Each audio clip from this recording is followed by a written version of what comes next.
Welcome to the XY Advisor Podcast, a global community of financial advisors sharing and learning with one another to drive the positive evolution of financial advice. To get involved, go to xyadvisor.com or simply download the XY Advisor app.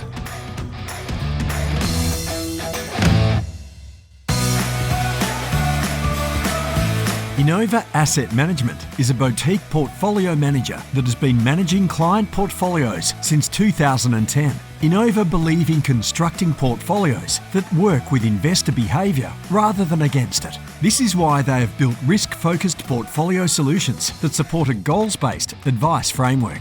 Innova's focus on risk management and their active approach to asset allocation has been designed to work through all market cycles, which was evident in 2020 when they were able to participate in the market rebound while also protecting capital on the downside.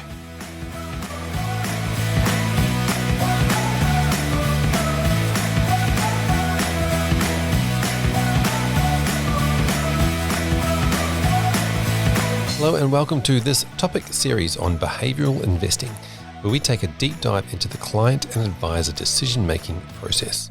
My name is Fraser Jack, and in this episode, number 3 of 5, we tackle values-based decision-making. From understanding what motivates your clients' actions and behaviours to finding investments that reflect your clients' goals as well as their values, allowing clients to take ownership in the decisions that you make together.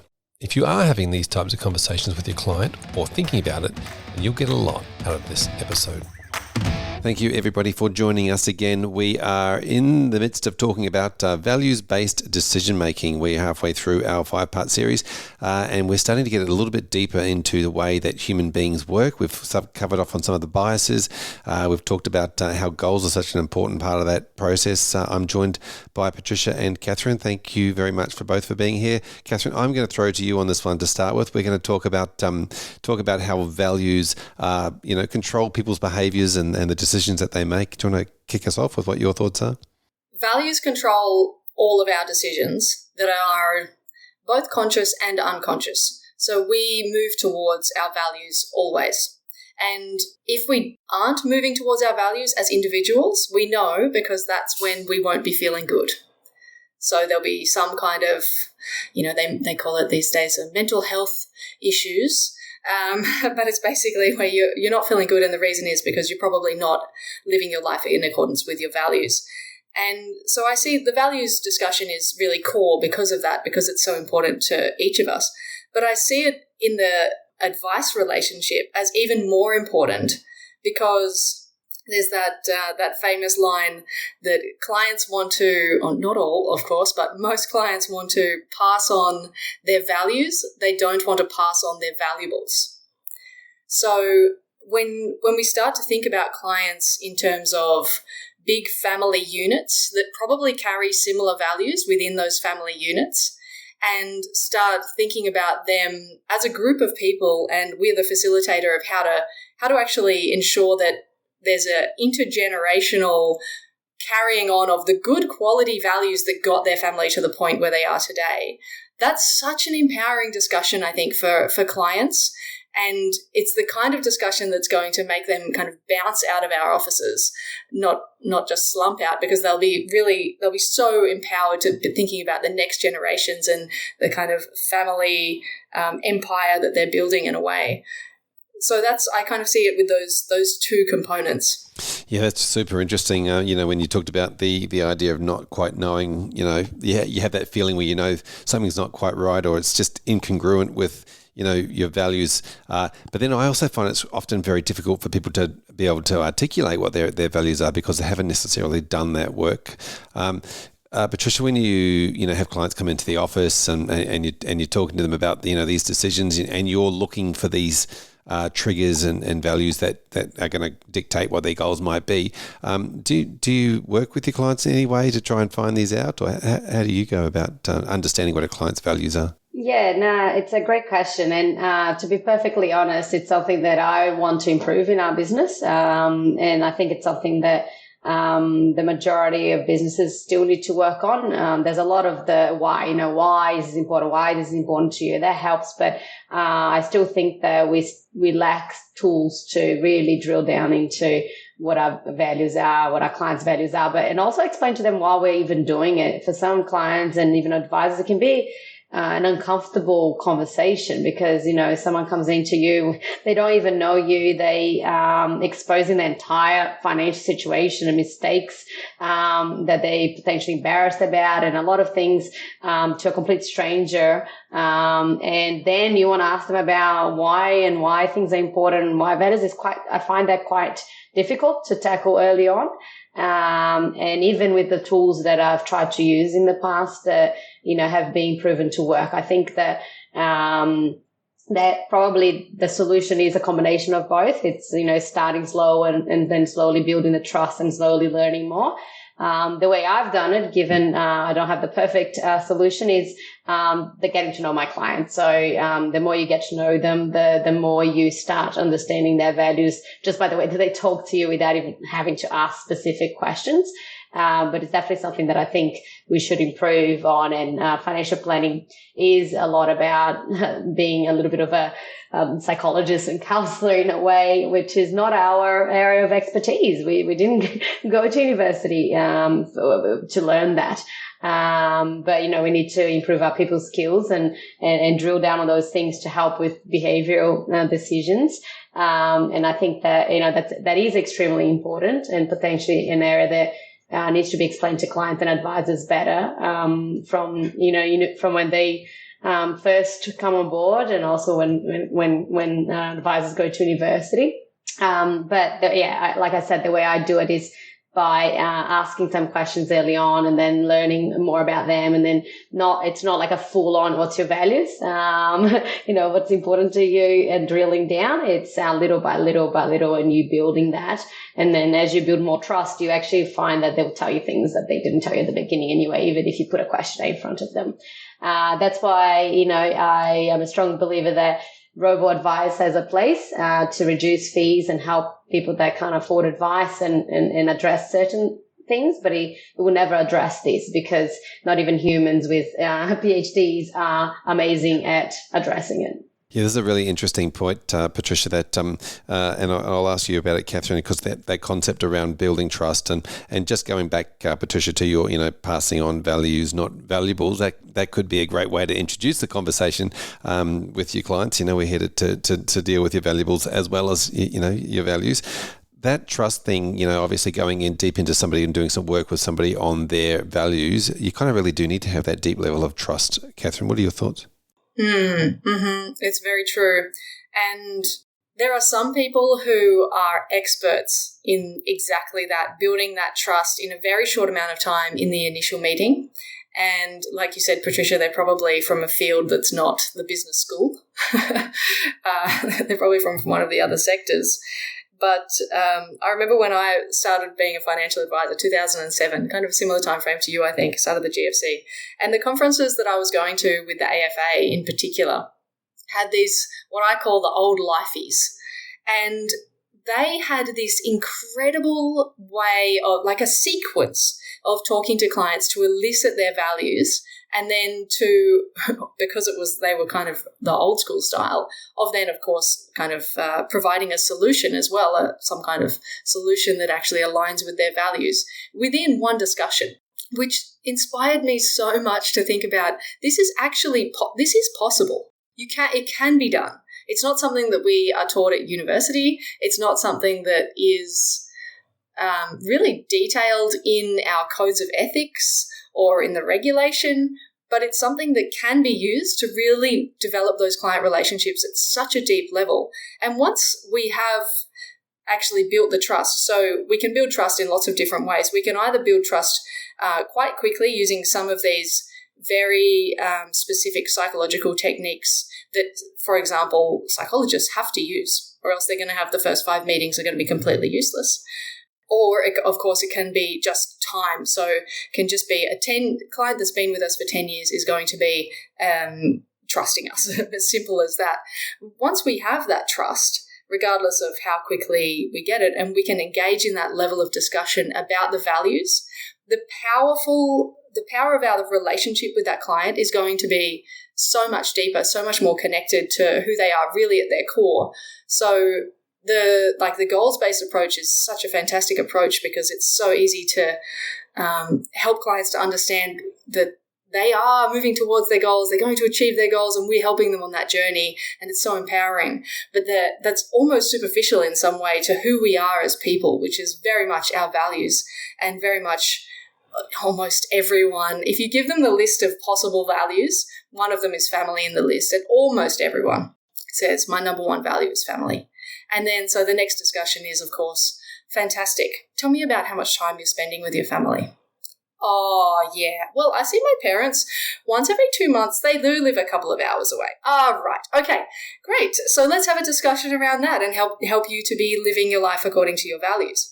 So I see it as something that can be so empowering, especially when there's that intergenerational discussion. Like, imagine if we had a KPI that was how many intergenerational clients do you have as an advisor? It'd just be a KPI on how well do you do values-based advice, I suppose, because that's what it is. If you're doing that, then, well as other ways, they're bringing in everyone else. Yep. Now, Catherine, you've got some really good points there. One is obviously knowing your client, and I think that values is a great part of that. And you also mentioned the idea around, everybody, it's when it comes to values, you can see a list and go, yeah, that's definitely what my values are. But I think this is one of those areas where past performance is an indication of future performance when it comes to values, because people often have, like you said, the behavior, this is my value. Great. Show me your diary. Show me how that actually works out for you, because if it was a true value, you'd probably put more prioritization around it. So what are your thoughts around this concept of, understanding your past decision-making, especially if we're talking about values-based decision-making? What are the past decision-making traits that you've made decisions on that might be an indication of what your values are? In psychology, we use behavior as such a fantastic indicator, and we use it in financial advice as well. So one of the questions, of course, is tell me about what your values are, your family, or your perspective on risk. And then the other question is, fantastic, so you say you're a conservative investor and you really don't want to take any risk. Great. Tell us about some of the investments you've made. I own 3 rental properties in the suburb of Nerang on the Gold Coast. Right. Okay. So, and they've all got mortgages. Yep. Okay. Excellent. So, obviously, what you say and what you do are completely different in that instance. And in the financial space, that's kind of an interesting, easy discussion to have about that contradiction. In the personal space, though, it's really difficult because the person, which is most of us, who would rate our family values as one of our highest values, yet we don't invest that much time with our family, with our parents, with our extended family. That is one of the main sources of that sense of unease potentially that the person has, or however that manifests in their life, the not being 100% happy. So if we can identify what that is, and that discussion is a very complicated discussion because they're not expecting to have that discussion about living their life according to their values and how we can play a role in that. What is it that's stopping them from seeing their parents more, and can we support that as a goal that we can work towards achieving? That's a hard discussion. I don't know how that would play out in the coalface. Do you have experience with that, Patricia? Yeah, it's really interesting how you can see that play out in your meetings. With our business, we do intergenerational advice. Like, we've got grandparents, parents, children, grandchildren, and it's really amazing to even see the way that they comment about each other and, the family interactions and all of that. But one of the things that one of our philosophies is that we believe that money is only as good as the memories it buys us.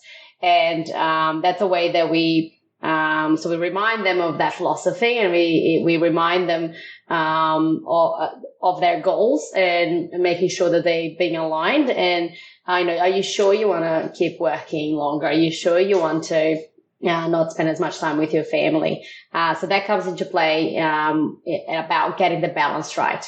And what I say to people, to my clients, is that everyone's balance is different, though. There isn't a one size fits all balance. The balance doesn't actually mean that you actually have to work less. For some people, that could be working less. For others, it's not.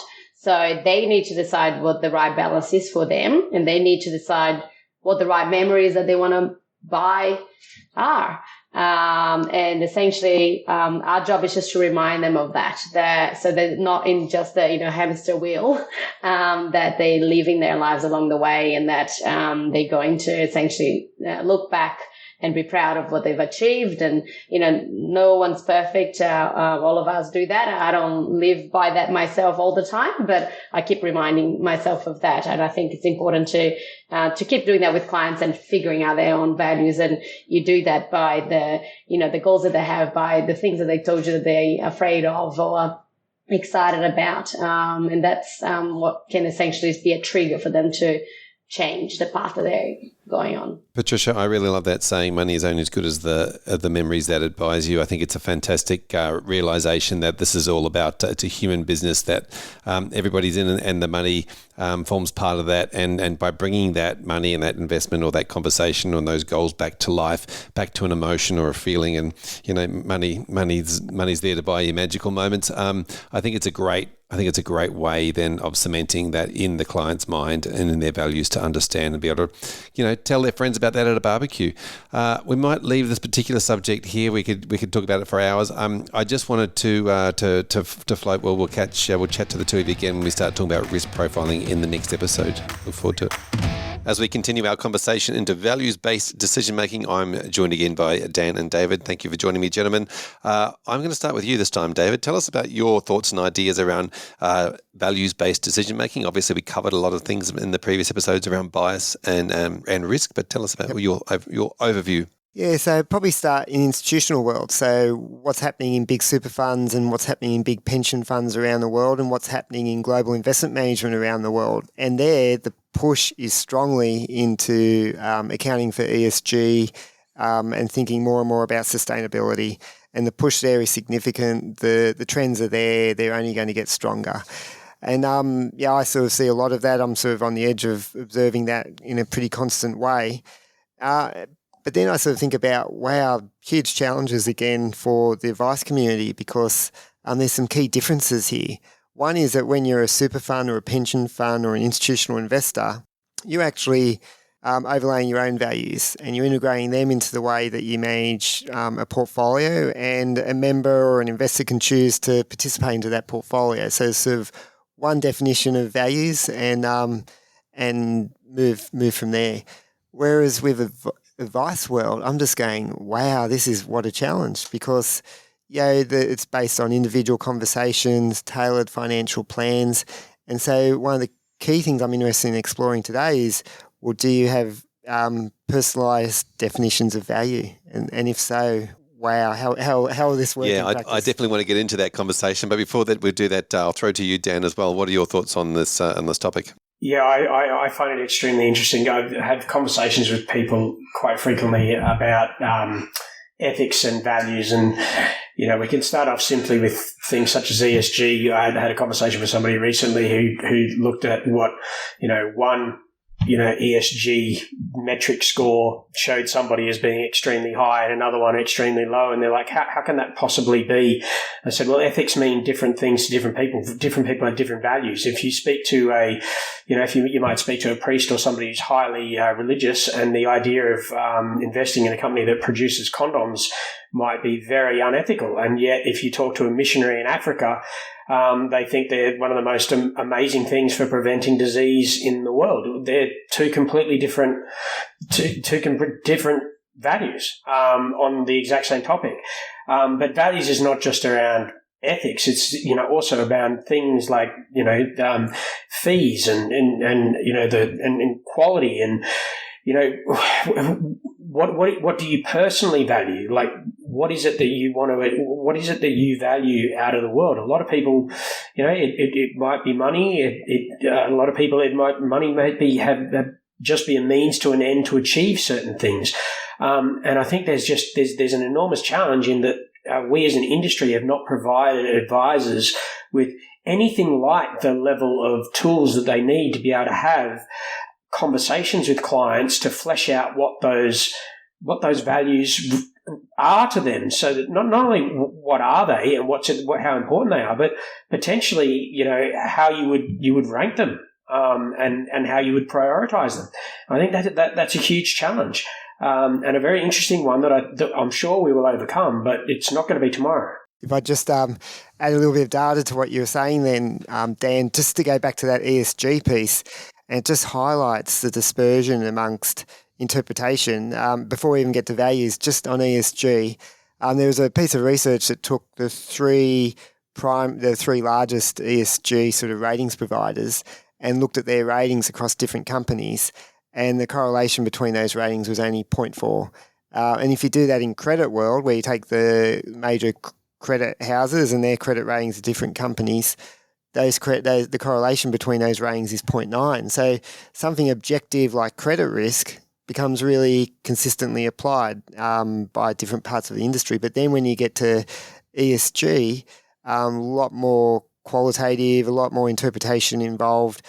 Yeah, you get little consistency, and then you go that step further and you actually get into values, you can just see it would break down further again. So what a difficult situation. It is very difficult for managers, and obviously that's probably why they have more of a scale of deep green to light green to are we influencing or are we excluding, so we can go there. But Dan, just to your point, there was a lot of advisors doing or getting involved with this now, understanding or wanting to understand the client's values and maybe even talking about their own business having values in their own businesses and trying to attract clients that have similar values to their business, therefore making it easier. But yeah, you're right. Right, it has been a difficult one, and obviously we've had a know your client part of the Corps Act for many years. But that was taken, I guess, early on to knowing the metrics of your client, not necessarily knowing the values of your client. Yeah, no, absolutely. And how does one understand the values of their client? There are tools that are coming out, where people can complete things such as impact assessments, and questionnaires that advisors off their own bat, because they haven't been given the tools themselves to be able to have a values-based questionnaire to try to flesh out from their clients what it is that they value. And I think there's a challenge that should be put back on the product providers, is to provide a plethora of solutions, because this concept of one size fits all is clearly nonsense. There needs to be variability in the availability of product to be able to provide for the fact that everybody is different. Each situation is going to be different. Yeah, there might be a lot of overlap and correlation in certain pockets of people that fit certain demographics or fit certain regional areas or whatever the case may be, but there is still that level of variability in terms of being able to provide a product that helps to achieve those values. And so we need to, as an industry, provide better solutions, one, to allow advisors to flesh out what it is that is really, really important to the client. Two, prioritize it so that, because, you may need to give up something to get something. And three, have viable solutions that you can put together and provide to them that may not be the exact solution, but is at least a best fit, as opposed to a one size fits all approach, which I believe has largely come from the institutional space, where David, as you mentioned, the correlation across those three institutional spaces on ESG. I mean, we just look at the view on uranium. I mean, uranium was a negative screen on every ESG filter in the world 10 years ago, and yet now the demand for uranium, because of the push to ESG, has completely flipped. But that's at a large institutional level. At an individual client level, it's so much more personalized, and that's where I think we've kind of failed as an industry, and we need to help advisors with those values-based questionnaires and provide them with varied solutions so that they can provide results and answers that fit different types of people with different values. It's tricky, Dan. I agree with what you're saying. Just wondering, I mean, I'm not an expert, far from an expert on financial advice sector, but and maybe Fraser can fill in a bit here, but I always advocate that advisors should know more about the financial literacy skills of their clients, and And I think it's a great idea to find more about their values. But if these values are so nuanced, like the one on the example on uranium you were giving was fascinating, and the same with coal export. Yeah, of course, the alternative is exporting from Indonesia, which is dirtier coal and things like that. Each of these little issues is really nuanced, and yeah, it's probably unrealistic to get a client across each of these issues. There's a whole plethora of them. So how do we sort of get into a containable sort of conversation that an advisor can have with their clients is really the challenge I can see, and I don't have any great insight into it or guidance on it. Yeah, my thoughts on that are a lot around the idea of understanding a client's values, understands their drivers, and then once you've understood your drivers, then there'll obviously be more information and more things to talk about, but it often comes back down to the thing that they'll remember or understand or want to make a decision on, understanding around whether it is a deep green or something like that, and then going, okay, great, well, that's X amount of cars. My investment portfolio has removed X amount of cars or equivalent to off the road. Being able to hang their head on something that's quite simple like that is really interesting, because sometimes the amount of information can be just overwhelming. Yeah. Yeah, no, you're right. I think we need to strike a balance between, because it is an incredibly complex and area with very, very diverse levels of nuances, as you've said, David. And so you want to generalize it to an extent, but not generalize it so much that, it's a one size fits all that doesn't actually end up achieving what anybody was actually after.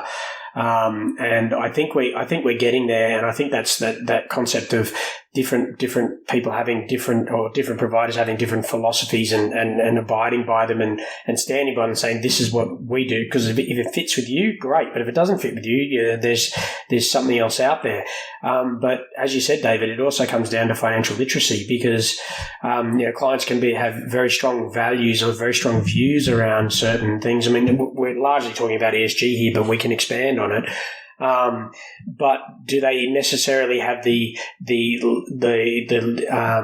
financial understanding or capacity to be able to make an educated decision, because their values is something that they hold very personal. It's very personalized and it's very psychological. And so, can that be translated into a more logical framework? I think there's probably ways that it can be done, but it certainly is something that needs to be thought of.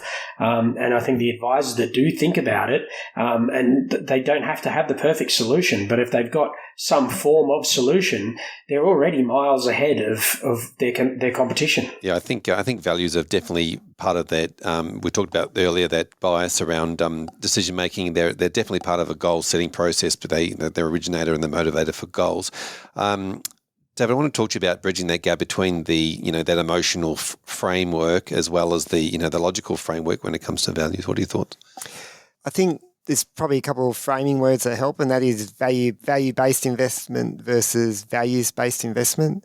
Value-based investment is when you look at issues like ESG, particularly as risk factors, and sustainability is probably more a thematic piece. And so I think it's the responsibility of any investment manager, any financial advisor, to consider the risks to outcomes of any investment. So I can't see how you can ignore value-based investing anymore. You're not really doing your job if you're not accounting for risks which may impact outcome. Values-based investing is different, and this is where it gets difficult. And so what we're seeing emerging in institutional world is a reasonably nice sort of framework of how it can be applied. So you've got areas like impact investing, where you're making dedicated investment decisions which are going to have societal impact. Opportunistic investing, where you might be looking to participate in new technologies to participate in the investment opportunities. So think of your batteries, all those sort of solar, everything like that. Then you've got exclusions, and this is something that can be implemented. So in the super fund industry, there's generally tobacco is excluded and nuclear weapons are excluded from mandates and so forth. And then finally, engagement strategies, which is what investors do when they're engaging with companies, how they direct their proxy voting and so forth. So they're sort of the four main themes. And I look at them at institutional world and think, well, what could be applied by advisors themselves? And it's probably, it could be dedicated impact investing there. It could be opportunistic investing, even through manager identification. Exclusions, I guess that could only come through in a managed account type environment. And then it's the engagement piece, which probably difficult for advisors to get too involved in. I'd be guessing would be my view on that. Yep. I'm thinking that we're sort of approaching the design and distribution type conversations now, Dan. Is that where we're heading with this? Yeah. Happy to. Tell us about how this values-based investing then can benefit advisors with their design and distribution conversations. I think that being able to sit down with the client and have conversations in regards to something such as an impact assessment that allows them to determine what it is that they find valuable, that they find close to their heart, whether it's their ethical and socially responsible considerations, or their things such as whether it's fees or it's just raw return results, what it is that's important to them. There are solutions out there, and there are ways that people can go about doing things. I'm actually a firm believer that the research is reasonably clear that impact investing and even light green through to dark green investing and having an influence on CEOs and company management doesn't necessarily have as great an impact as direct charitable investment. So, David, one of the things that you mentioned earlier was, if I recall, it was the first of the 4 points was impact investing, I believe it was. But how can you translate those four into the advice realm? And charitable giving is one that's quite interesting. And I can see products where the profits from the offerings that are being made, they can be profit for purpose. They can be allocated to the charities that are aligned with the philosophy of what the product actually is, assuming that that's as a consumer that you believe in those values and you believe that those are correct. And I can tell you that there will be things like that before the end of this year, which I'm quite excited about. Yeah, that's really interesting because it's not just about making returns, it's about making a difference. Yeah. Gentlemen, thank you so much for being on this particular episode. We're going to probably wrap that up there, but we look forward to jumping in and catching you in the next episode when we start talking about risk profiling. Thanks, Fraser. Great, thank you.